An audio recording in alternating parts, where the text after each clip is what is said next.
Dr. Suzanne Humphries is a highly educated specialist in internal medicine and nephrology. She worked as a kidney specialist when she started questioning the safety of vaccines. She saw cases of kidney failure shortly after patients have been vaccinated during the flu season. After a lot of research, she wrote a book together with Roman Bystrianic called Dissolving Illusions, Disease, Vaccines and the Forgotten History. We met her during a lecture tour in Scandinavia and started by letting her explain the method of vaccination.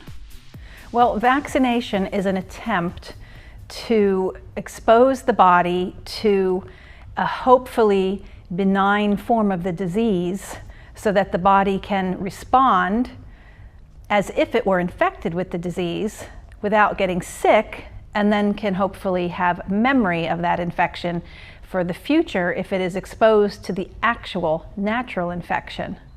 The problem is that vaccines do not come into the body by and large the same way as the natural infection does. For instance, measles is inhaled, but the vaccine is injected. That means that it has an exposure to the nervous system much more quickly through injection than it would through the normal inhalation and processing of the lymphatic system. Also, the vaccines don't just contain little bits of the bacteria or the virus or an inactivated virus. It also contains other chemicals, which the natural disease would not have. And do you think this idea of vaccination, do you think that this is working? Do you think that this is a good method of keeping a population healthy? You have to define working first, okay? Some people consider working means that you've suppressed a disease in a population. Some vaccines do work by that definition, but no vaccines increase the health of a population because vaccines do not increase the health of a human. There's nothing in a vaccine that our bodies actually require. We don't require aluminium, we don't require mercury, polysorbate 80, we don't require formaldehyde, and those are some of the things that are commonly in vaccines. So there's no nutritive effect of a vaccine. So I don't believe that vaccines create health in a population, and I believe that there are always better ways to deal with diseases in a population than vaccinating anybody. Now, the pro-vaccine people, they say that with the vaccine, a number of diseases just disappeared from populations. How do you react to that? Well, I would have to address each vaccine that they claim this to be true for. And I have gone through and looked at the smallpox history. And what we find with smallpox is that, first of all, that there was a town in England called Leicester. And that was a town that was highly vaccinated. And they were still having epidemics of smallpox and death from smallpox. That town decided to stop vaccinating. They were warned that they were going to set a bonfire of disaster upon the earth because they stopped vaccinating. But what happened was that their disease rates declined, as did their death rates from smallpox decline. So that is an example that shows you that stopping vaccinating actually can improve the disease in the population. And that I looked at smallpox first because that's the disease that most people say was eradicated by vaccines. But only 5 to 10% of the Earth's population was ever vaccinated for smallpox.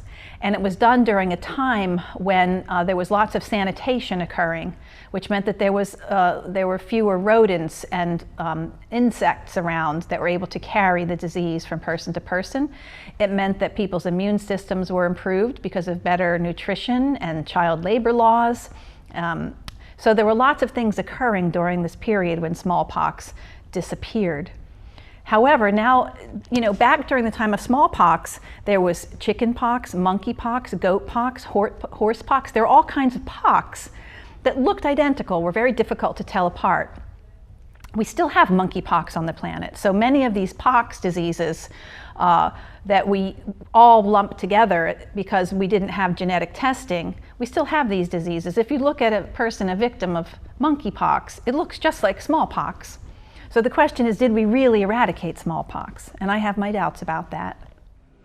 Okay, so let's get back to tetanus, because we're often told that once we gave this vaccine, we saw this enormous drop in death and cases, and we're shown this graph here. And it really does look like, the tetanus vaccine came in around here, and look, we have this ski slope coming down. But the problem is, and this is how you'll be shown by the public health authorities, all the vaccines' success. They don't show you the whole graph. Here's what happens when you look at the whole graph. We can see that it was already coming down, and then it came down further. But look at how much more dramatic it was in England and Wales. We can see that the decline in incidence and mortality is here, and the vaccine came in here, and we actually see it come up a little bit after the vaccine came in. And this is the same thing in Canada. We see that the death rate from tetanus, they only started reporting cases here, but we can see the death rate was just precipitously falling. And this is the year the vaccines came in. And again, we see for some strange reason an increase right there, but we can't say that we have tetanus vaccines to thank, because the trend was already seriously coming down. Is there a danger vaccinating populations as we do today? Well, that's a complicated question, and I would say that adequate research has not been done. What we would need to do would be to look at a vaccinated population versus a not vaccinated population, and not just for one vaccine. See, the pro-vaccine will say that we have these studies, we've done them, but it's only one vaccine, and they call it a vaccinated, unvaccinated study, when just missing one vaccine would qualify you as unvaccinated by their definition. So we can't do a study where we purposefully take people at birth and vaccinate half of them and don't vaccinate the other half. That would never be agreed upon by authorities. But what we can do is look at populations that are already not vaccinated, that live in the same place and are virtually identical in as many ways as possible as those that are vaccinated. And if you have a large enough group, you can tell the difference between them as far as disease rates go. Now, are they safe? Even the Supreme Court of the United States ruled last year that vaccines are, there's an inherent lack of safety some of the time.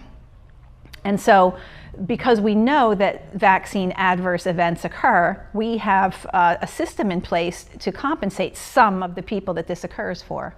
But we don't have a system in place to compensate everyone that this occurs for. In fact, it's the vast minority of claims actually ever get compensated for. So just given this little bit of information I've told you, you have to wonder, are vaccines safe? Can you say that they're safe? What do you say? I say nobody has proven to me that they're safe, that I have scientific reason to believe that the components that are in them and how they act upon the immune system and the potential for autoimmunity and cancers and neurologic diseases is there.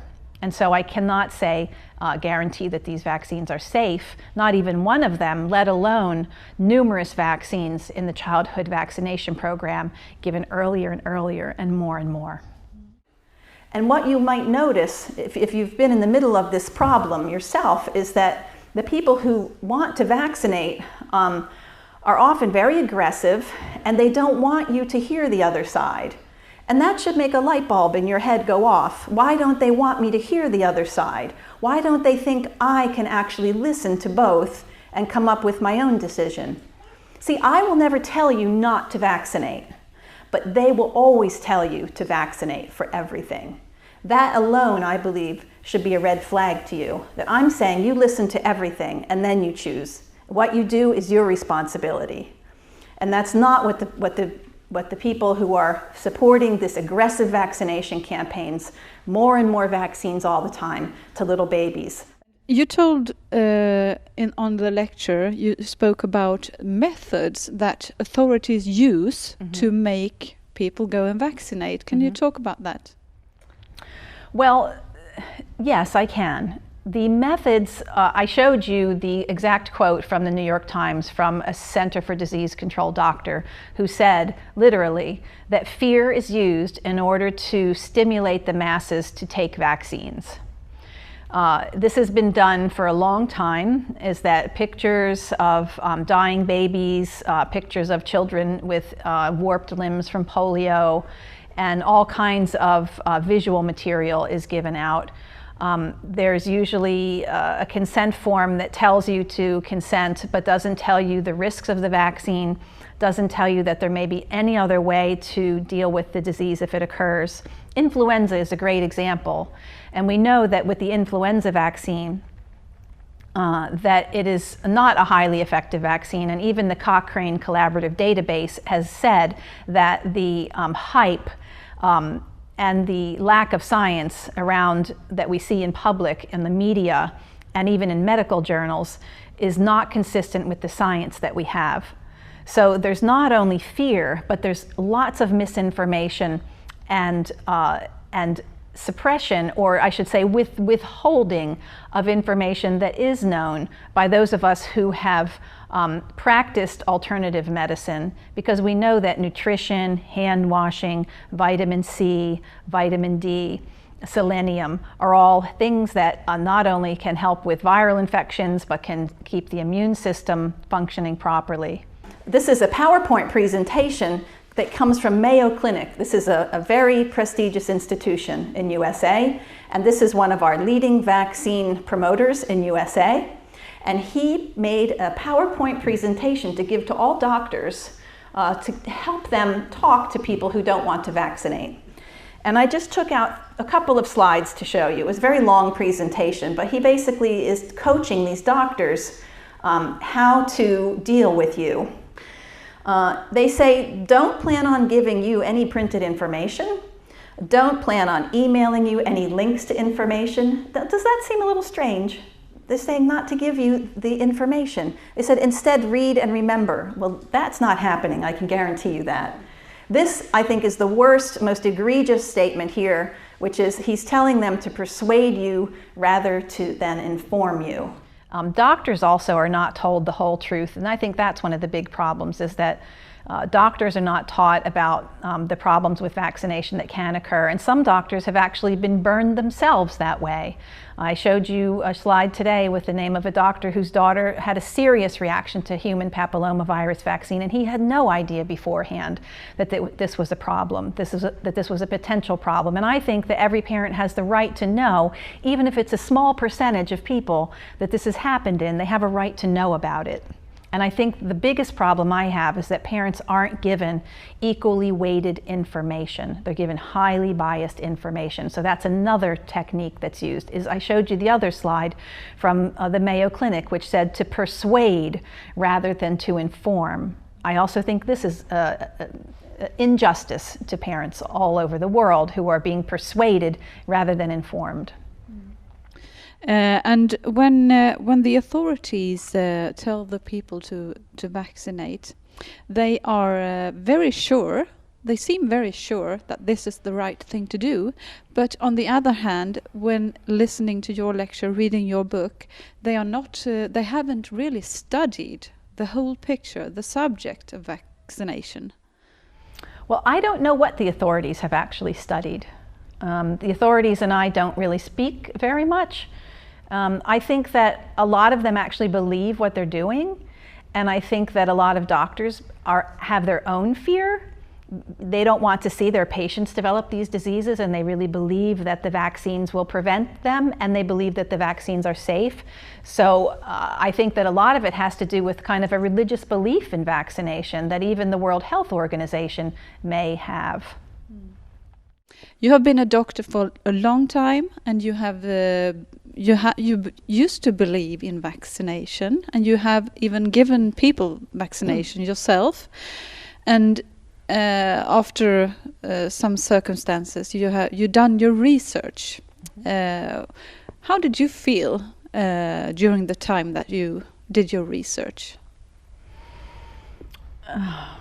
Well, I really just felt motivated more than anything, because I realized that I was miseducated, and I realized there was a huge problem going on around me in the hospital that my family members had been exposed to, that friends had, and that there was just so much misinformation to get through And so mostly I just felt motivated to learn as much as I could, because I found that knowledge made my, my new beliefs about the problems have more weight. And I think that if we want to make an argument for anything, we need to have as much knowledge as we can. So it's really been my priority to read and read and read and understand as much of the science and the medical literature as possible.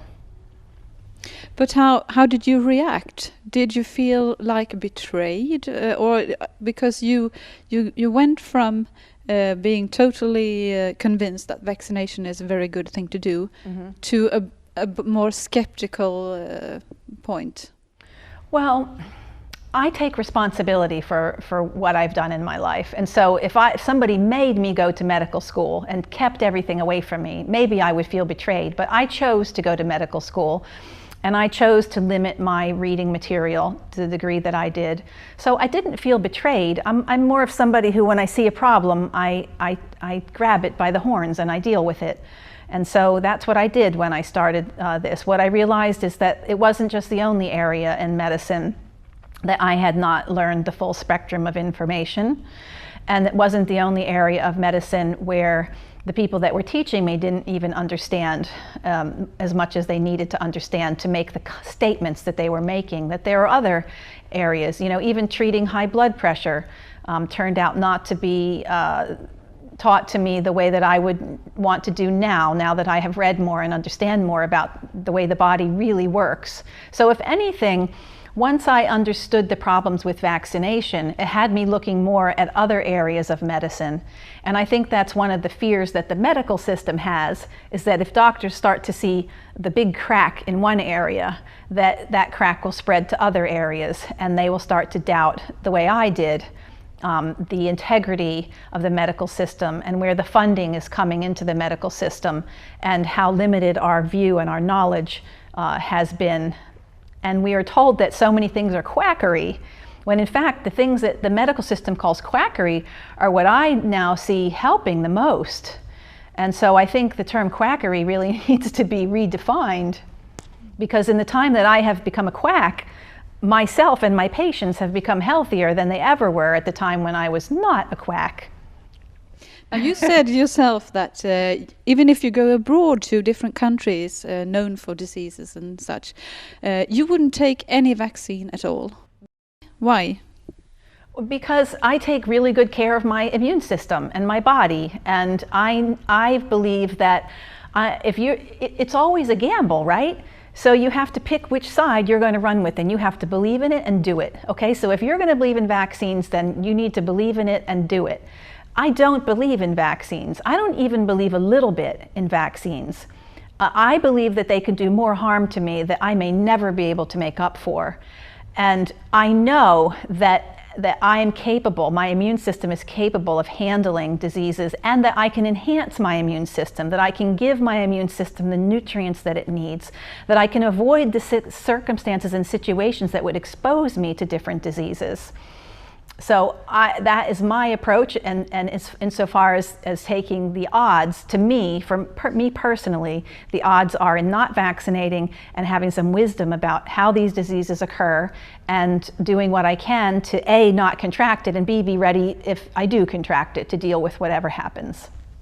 Now, the vaccine are being sold in to third world countries, poor countries like Africa, as an aid by very powerful people like Bill Gates, for example. What do you think? What do you think about that?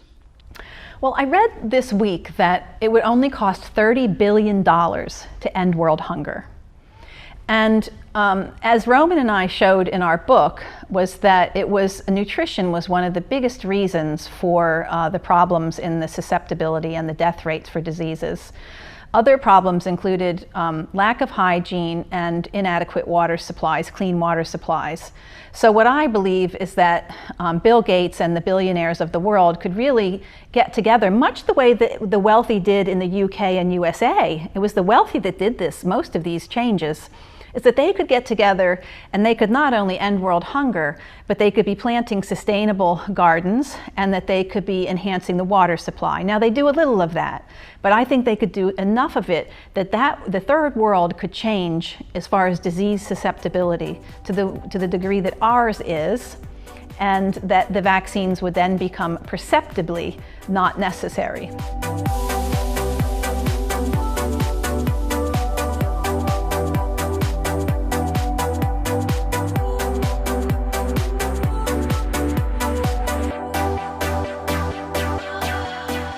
This is from a little magazine that is very highly read in America. It's very popular, called Reader's Digest.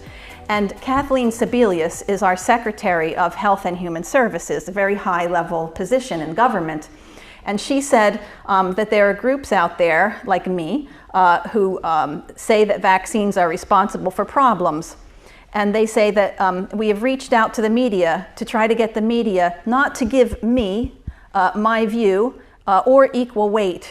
Because she says the science has already shown the safety and effectiveness of vaccination, so my voice should not be heard. I couldn't disagree with that more, because the more science I know, the more indignant and upset I get, because I know that the science shows major problems with the theory of vaccination and with the practice of vaccination.